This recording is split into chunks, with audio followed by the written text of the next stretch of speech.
This happened a few years ago when I needed a break from my usual routine. I wanted to escape to the remote Cascade Mountains, surrounded by pine trees and snow. I set up my tent alone, hoping for peace and quiet. The first night was calm, but that didn't last. Around 10 p.m., I started hearing soft tapping sounds on the tent. It was faint, like ice falling or branches swaying in the wind. I tried to ignore it, telling myself it was nothing. I listened to the sounds of nature around me, but that tapping stayed in my mind. The next night, the tapping changed. It grew louder and more rhythmic, like someone was trying to get my attention. My heart raced. I told myself it was just animals outside, but I felt different. It was as if someone was out there waiting for me. I peeked through the tent flap and saw faint silhouettes moving just outside. I froze, unable to breathe or look away. When morning came, I stumbled out of the tent, uncertain of what I had seen. There were odd footprints in the snow near my campsite. They didn't look like any animal tracks I could recognize. The prints were neat and deliberate. I took slow breaths, feeling a heavy knot in my stomach. What was going on? I studied the footprints as the cold seeped through my clothes. I tried to convince myself they were just from another hiker, but I was alone out there. There weren't many trails around, and I had seen no one else when I arrived. I felt a chill run down my spine every time I looked at those tracks. I packed my gear quickly, eager to leave. What happened was still spinning in my mind. I could hear the tapping again, echoing in my ears. I wanted to forget it, but I couldn't shake the feeling. I drove home in silence, still thinking about the sounds and the shapes. They lingered in my thoughts like shadows that wouldn't go away. Days turned into weeks, but I couldn't escape that winter camping trip. I began to question my own mind. What was it I saw out there? I would sit at my desk tapping away at code, and suddenly those silhouettes would flash in my mind. I remembered the tapping and the strange footprints. Each thought sent a jolt of fear racing through me.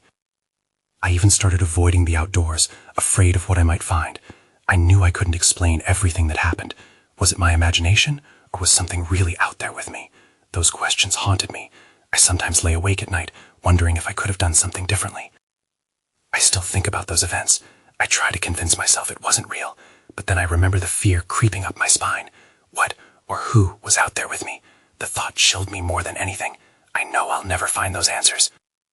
Weeks had passed since I returned from the Cascade Mountains, but the unease wouldn't leave. I tried to go about my life, focusing on work and normal routines, but every rustle outside made me jump.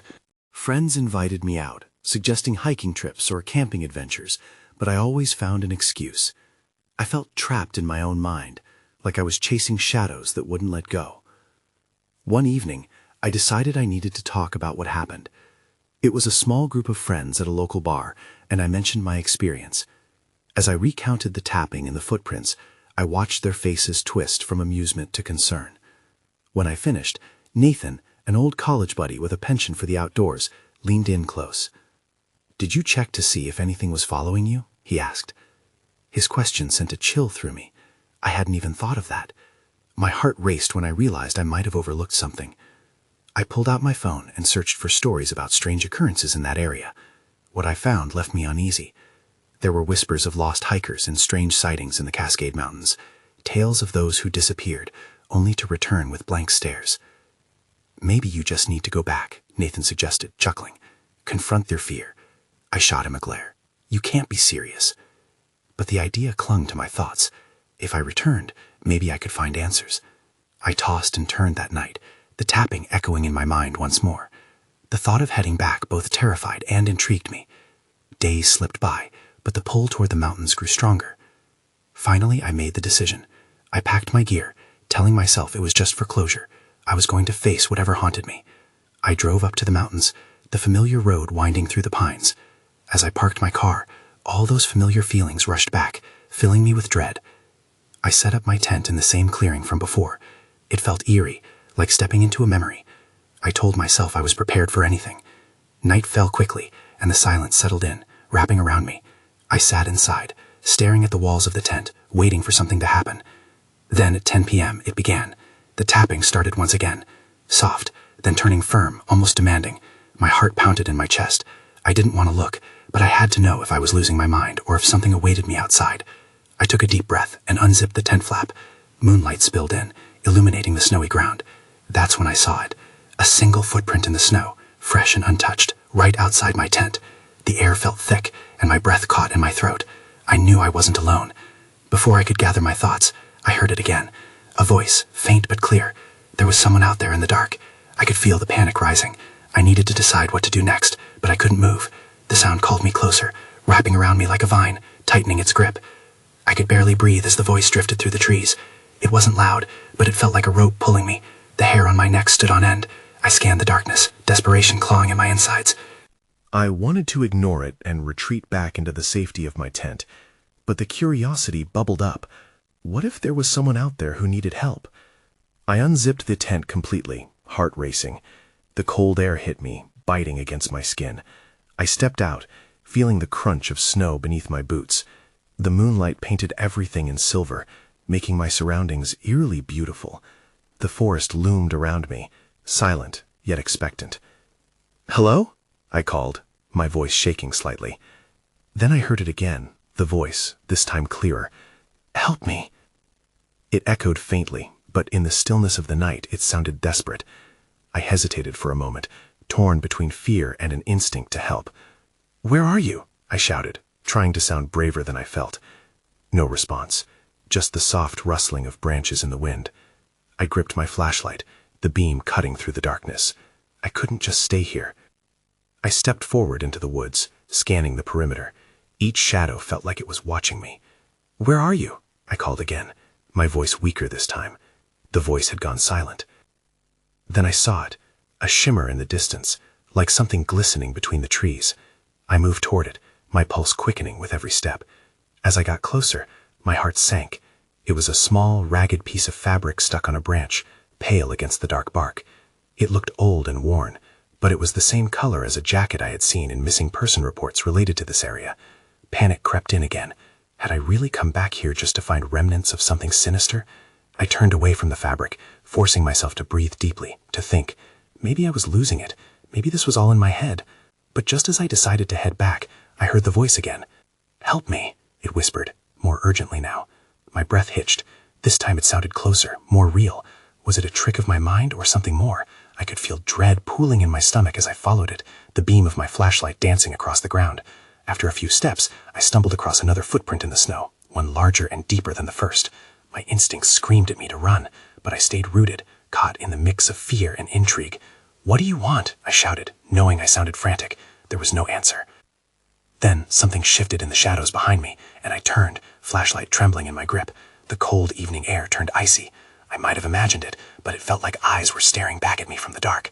I backed away slowly, creeping back to my tent, desperately wanting to escape the woods and this voice that wouldn't let go. But as I turned again to look at where I thought I heard the sound, everything went dark. My flashlight flickered and died, leaving me stranded in a sea of shadows. I whimpered, feeling the weight of something heavy settle in the air around me. This wasn't just a voice anymore. I wasn't sure what I was confronting, but I knew I was in deeper than I'd ever intended. I stood frozen in the darkness, pulse drumming in my ears. The air felt thick, and the cold seeped into my bones. The silence was suddenly deafening, broken only by the distant sound of my own breathing. My mind raced, trying to fill the void left by the dying light of my flashlight. I fumbled for my phone, hoping to use its flashlight. My fingers shook as I pulled it out, the screen illuminating just enough to make me feel less vulnerable. I glanced around, but there was no sign of anything lurking in the shadows, at least not that I could see. "Come on," I murmured to myself, willing my heart to slow down. I needed to decide what to do next. I thought about going back to my tent, but the voice, whatever it was, seemed unwilling to let me go. "Help me," it echoed softly again, and this time it sounded like it came from my left. My throat tightened.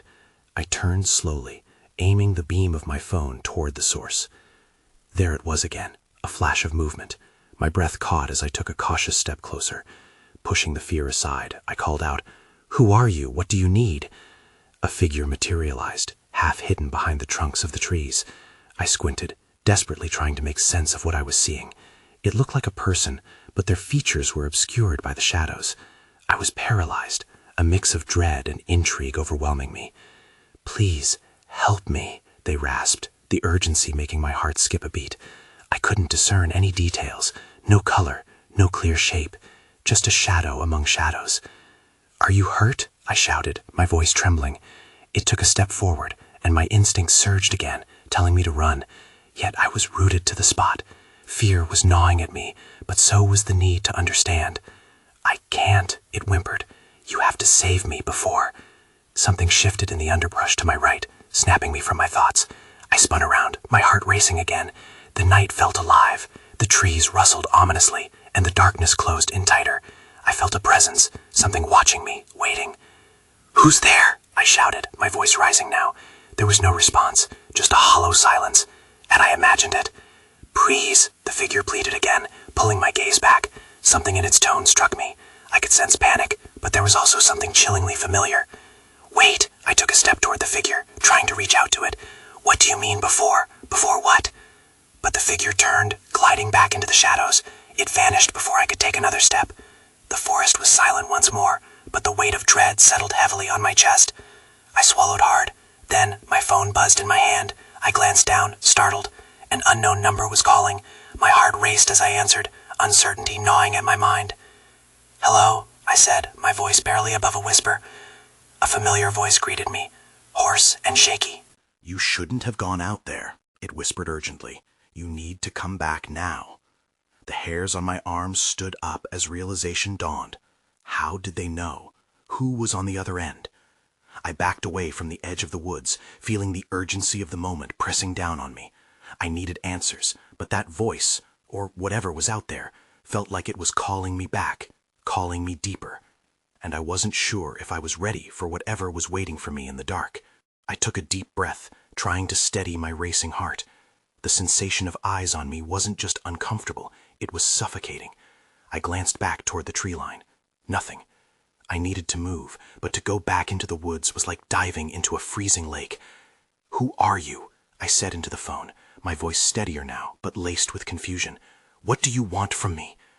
There was a pause, then the voice crackled. "You should have stayed where it's safe. Now you're involved." I felt a chill rise at those words. Involved? I could feel the weight of something ancient lurking just beyond the edge of the light. A sudden cracking noise from behind me made me spin again, my flashlight beam slicing through the darkness. Then I saw it, a faint shimmer among the trees. I squinted, my heart pounding in my ears. It was like the air had shifted, a distortion against the canvas of shadows. "What are you seeing?" the voice on the phone asked, barely hiding the urgency in their tone. I don't know," I stuttered. "I see something moving." "Don't approach it, just back away slowly." But the flickering light had captured my attention. I felt the pull of curiosity, overriding my common sense. Against my better judgment, I started walking closer. The air felt charged, thick with anticipation. Suddenly the ground shifted beneath me. A branch snapped loudly, and I stumbled, my foot twisting painfully. "Are you okay?" the voice called out, concern laced with fear. "Get back, now!" I hesitated, rooted to the spot. The strange shimmer was now closer, swirling like mist caught in a breeze. It beckoned me, pulling me in. "I have to see what it is," I whispered, almost to myself.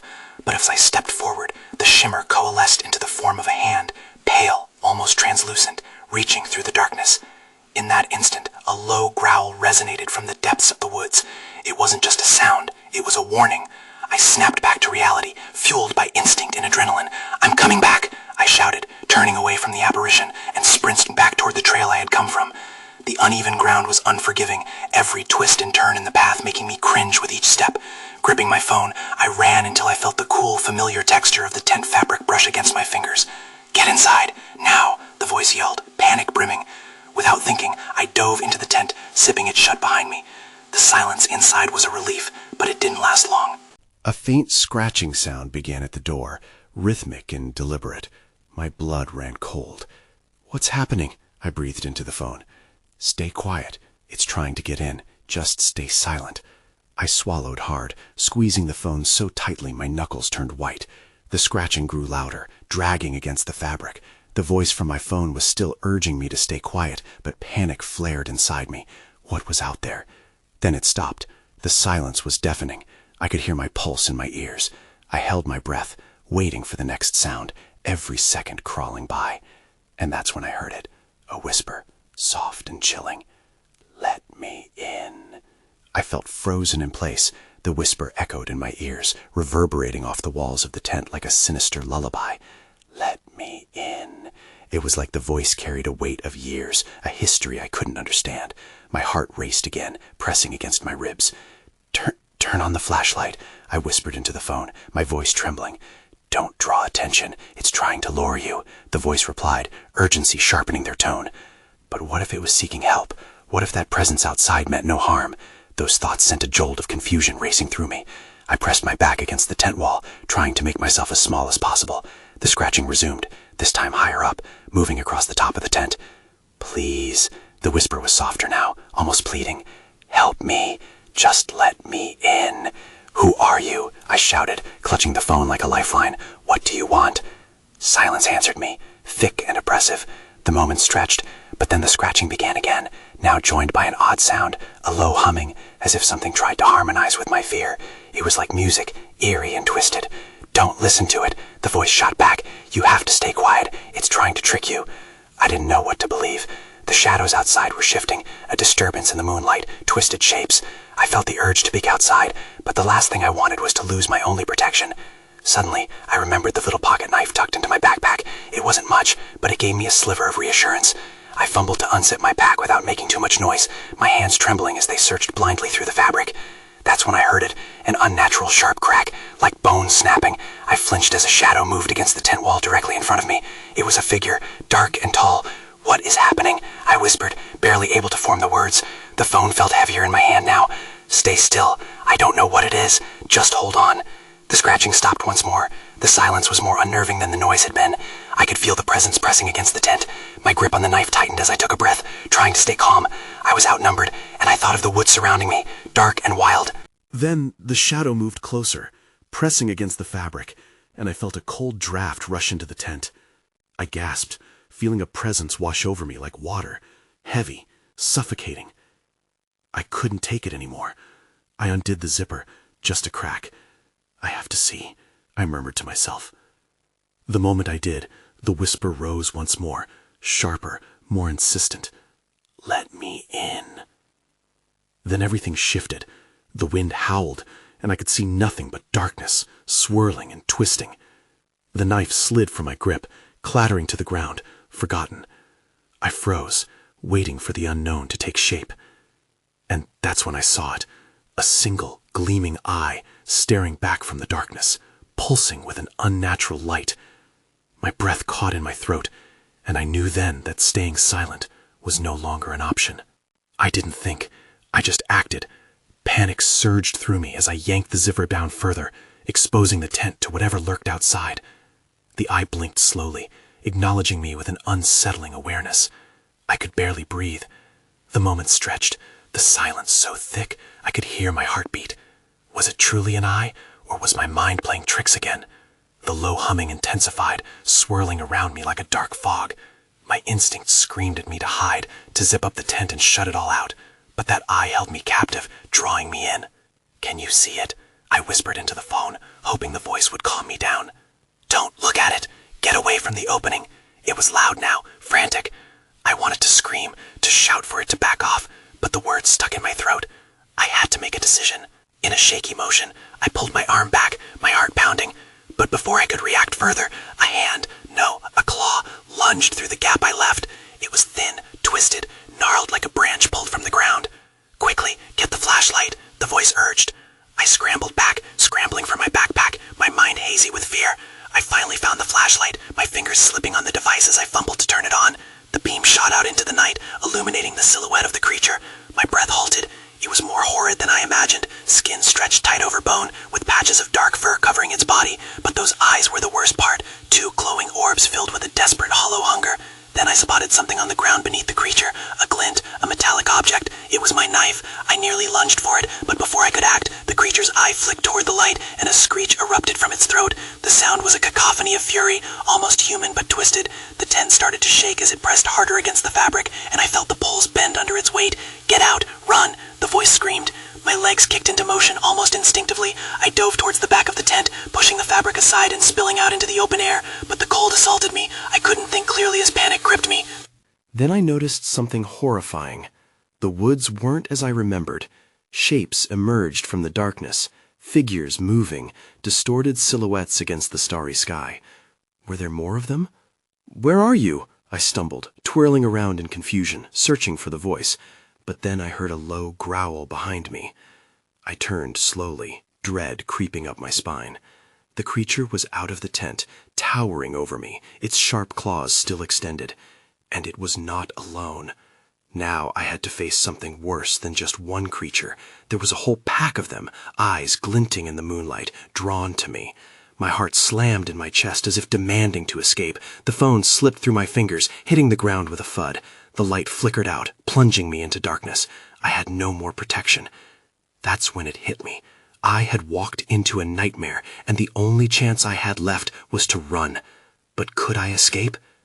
I didn't waste a second. I sprinted into the dark woods, branches scratching at my arms and face as I pushed through. With every step, I could hear their growls resonate behind me, low and menacing, a sound that sent ice through my veins. They were chasing me. My breath came in quick gasps, and my legs burned from the effort. Each moment felt like an eternity, but I couldn't look back. I had to find a place to hide, to regroup, maybe even find a way to fight back. I had to trigger some practical instincts buried deep within me. Out of the corner of my eye, I spotted a large tree with thick foliage. I dove behind it, pressing myself against the rough bark, trying to control my breathing. The growls grew louder as they closed in, and I held my breath. The sound was all around me, echoing in the still night. Then, there was silence. I peered around the tree, fueled by curiosity and dread.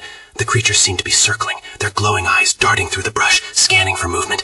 I couldn't see them clearly, but I could feel their presence, like a heavy fog settling over the forest. What do I do now? My mind raced.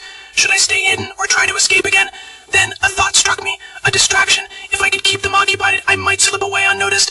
I rummaged through my backpack, fingers trembling as I knocked over a few items. My flashlight lay on the ground just out of reach, and I cursed my luck. But then I found it, the emergency whistle my dad always insisted I carry. I shot a glance at the creatures, still prowling nearby, and raised the whistle to my lips. I blew hard, letting out a piercing shriek that cut through the silence. The effect was immediate. The creatures froze, heads snapping in the direction of the sound. They stepped away from their path, drawn to the noise. I seized the opportunity. With my heart pounding, I darted away from the tree, zigzagging through the underbrush, but I didn't make it far before I tripped over a root, falling hard to the ground. Pain shot through my ankle, and I gasped in shock. I cursed under the breath, knowing I had limited time before they caught up to me. Struggling to my feet, I limped as quickly as I could, pushing onward. Suddenly, I spotted it through the trees, a cabin. It looked abandoned, but it was better than being exposed in the woods. I limped towards it, praying it wasn't a trap. As I got closer, I saw the door was ajar. With no time to waste, I pushed it open and slipped inside, closing the door behind me with a soft click. The cabin smelled musty, and I felt around for a light switch. When I found it, the dim glow illuminated a dusty interior. There were old furniture pieces piled in the corners, covered in cobwebs, and memories etched into worn walls. But the sight brought no comfort. My focus was on the door, the sound of growling outside already creeping in. And then it hit me. I was not alone. The chill in the air wasn't just from the outside. I sensed something looming, something worse than the creatures outside. I scanned the room, fear tightening my chest. That's when I saw it, a figure in the shadows, watching me. Who or what was it? The figure stepped forward, shrouded in darkness. My heart raced, pounding against my ribcage. I couldn't make out any features, only a silhouette that seemed eerily still. The flickering light cast uneven shadows, making it hard to tell if what I was seeing was real or some trick of my panic-stricken mind. "Who are you?" I croaked, my voice barely above a whisper. It felt like I was speaking into a void. The figure didn't answer. Instead, it moved closer, and I fought the urge to back away. In that moment, everything else faded away.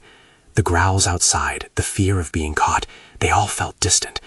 This figure captured my full attention, and yet I couldn't shake the feeling that it was somehow connected to the creatures I had just escaped. "Stay back," my voice cracked, firming up just enough to feel brave. It paused as if contemplating my words. I caught a glimpse of something glinting in its hand, an object sharp and reflective. Panic surged through me again. I had to act.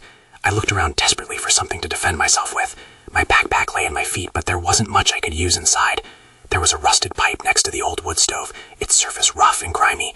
Mustering all my courage, I edged toward it, not taking my eyes off the figure. "Please," I said, sounding stronger than I felt. It tilted its head, making a quiet sound that echoed in the cabin. Was it a laugh?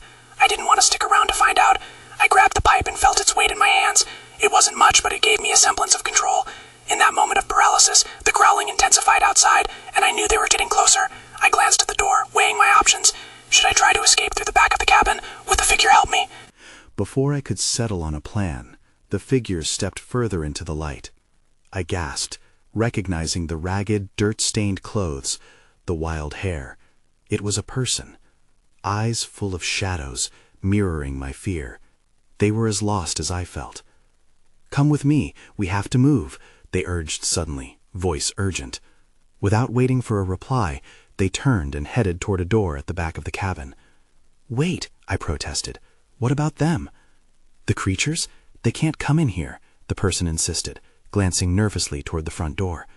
But then I caught the flicker of doubt in their eyes. My choice was clear. The growls were close, and I couldn't let fear paralyze me. "Okay, I'm coming." I followed them to the back door, my heart racing as I pushed aside the lingering uncertainty. The moment we stepped outside, the wind howled, and I felt the weight of the forest pressing in around us. And then everything went dark. In that instant, the world faded away, swallowed by a thick cloud of shadow. The growls ceased. The figure beside me vanished. I was alone again, hidden in the abyss, and the silence was deafening. Before I could settle on a plan, the figure stepped further into the light. I gasped, recognizing the ragged, dirt-stained clothes, the wild hair. It was a person, eyes full of shadows, mirroring my fear. They were as lost as I felt. "Come with me, we have to move," they urged suddenly, voice urgent. Without waiting for a reply, they turned and headed toward a door at the back of the cabin. "Wait," I protested. "What about them?" "The creatures? They can't come in here," the person insisted, glancing nervously toward the front door. But then I caught the flicker of doubt in their eyes. My choice was clear. The growls were close, and I couldn't let fear paralyze me. "Okay, I'm coming." I followed them to the back door, my heart racing as I pushed aside the lingering uncertainty. The moment we stepped outside, the wind howled, and I felt the weight of the forest pressing in around us. And then everything went dark. In that instant, the world faded away, swallowed by a thick cloud of shadow. The growls ceased. The figure beside me vanished. I was alone again, hidden in the abyss, and the silence was deafening. What had just happened? I couldn't tell how long I stood there in the darkness, heart pounding in my chest. Was it seconds? Minutes? The absence of sound felt almost oppressive, wrapping me up like a heavy blanket. My hands trembled as I reached out, trying to grasp the edges of my reality, but there was nothing, only shadow. Then, a flicker of light burst through, illuminating a narrow path lined by heavy trees. The forest had changed. Every shadow appeared sharper, more menacing. I took a step, then another, compelled to move, to find something, anything familiar. The air felt thick with dread, and the sense of being watched crept back into my consciousness. "Is anyone there?" I called, my voice echoing down the path, swallowed by the stillness. I felt fragile, exposed, like an offering to whatever presence was lurking just out of sight. And then I heard it, a faint rustle, movement somewhere in the distance. My instincts screamed at me to run, but my feet felt glued to the ground. "Help me," a voice called, thin and wavering. Instinctively my heart leaped. Could it be the same voice that had haunted me before? My feet unfroze for a moment, carrying me toward it. As I navigated through the trees, I caught glimpses of shapes flitting between the trunks. Were they figures? Creatures? I held my breath, fear pressing against my ribs. Just a little further, I needed to find the source of the voice. I stumbled through a clearing, the moonlight bursting open like a door, casting everything in silver. There was a figure at the edge, a silhouette bound in darkness. "Help me," it echoed, sweet and luring. "Who are you?" I called, step by step creeping closer. I could see the outline shift, an arm lifted slightly, but no face emerged, just shadows. "Please," it begged, and against my better judgment, I felt something within me stir. I thought of my earlier fear, all the unanswered questions surrounding my past 2 nights. "What do you want?" I pressed, desperate for clarity. But only silence replied, heavy and oppressive. My heart raced, the echo of my voice fading into the woods. No reassurance, no answers, just lingering dread. "I want to help," I shouted, voice shaky but firm. But it did nothing. The shadow flickered, trembled, and the whole scene blurred, reminding me of the figures in my nightmares. I suddenly felt dizzy, the echoing whispers swirling around me. Before I could react, a wind kicked up, swirling leaves and debris. I turned, blinded momentarily as shadows flared with movement behind me. "Run!" came a voice from deep within the darkness. That same warning echoed in my mind from the stranger in the cabin. My eyes darted back toward the figure, but they were gone, swallowed by the shadows as the rustling grew closer. I didn't hesitate. I plunged into the trees, breaking branches behind me as I sprinted through the underbrush. The growls began again, echoing behind me, sharper than before. Panic gripped me. The creatures were relentless, shadows cavorting in my peripheral vision, sleek and predatory. But I wasn't looking back. I refused to let them catch me. The path narrowed, twisting oddly through the thickening panic. Suddenly, I noticed a glimmer of light ahead. Another clearing? I could feel hope swelling in my heart. I pushed myself harder, limbs burning, the growls now clamoring, racing up like a storm behind me. And then I broke through. I staggered into the clearing, panting as the remaining moonlight broke over me, illuminating a distant cabin, much like the one I had fled moments before. But I sighed in relief. This was a different space, a haven perhaps, with sturdy walls I could hide behind. As I pressed forward, instinctively, I felt a shift behind me. I stopped short, feeling a heavy presence settle. The creatures emerged from the trees, their eyes glinting like embers, watching me with an unsettling hunger. I was caught. I turned, racing toward the cabin's door, desperately throwing it open and stepping inside.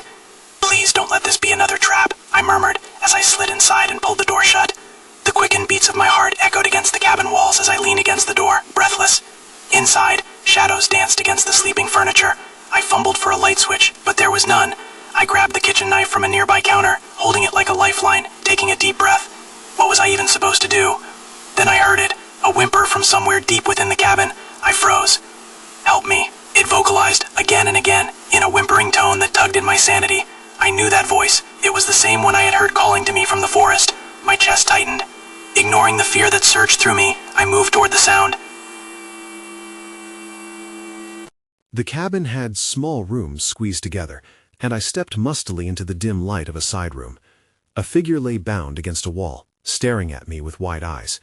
They resembled the person from the forest, but were more ragged, as if they had been trapped for far too long. "Please," they whispered, "you mustn't let them in." But behind me, the door rattled, echoing with harsh growls. I spun around, heart racing again as the growling intensified, a chorus of hunger. I locked eyes with the figure, feeling desperation pulse in the air. "Are we safe here?" The figure shook their head, eyes filled with anguish. "No place is safe anymore, not until they are sated. Help me, please." Their voice held a tremor of fear, a call for aid wrapped in dread. I felt trapped. A choice lay before me. The figures outside would cling to this place until they could breach its walls. But what would happen if I opened that door? The cabin felt tight, charged with anxiety, the urge to flee rattling beneath the surface. I couldn't save everyone, could I? What if it led to my own demise? 1,000 questions swirled in my mind. The growls grew more persistent. And just like that, clarity hit me for a split second. I stepped towards the door, steadied my grip on the knife, and whispered to the figure, "I will find a way to. I'll find a way." Was it true? A promise I couldn't keep. But strange faith propelled me. Maybe courage isn't defined by certainty, but by the commitment to move forward in uncertainty. I faced the door, determination blooming despite the noise outside. I stepped back, breath held. Shadows of the creatures writhed outside, silhouettes dancing along the walls, and the door flung open with an echo of a growl. I could either let go or face this unknown, and though fear clawed to hold me back, I pushed myself forward, beyond the thresholds of darkness and choice. I didn't know where it would lead, yet I stumbled into the depths of uncertainty, grasping for the threads of an answer, if they even existed. It was all I had left, An unanswered question tethered to shadows that lingered just out of sight.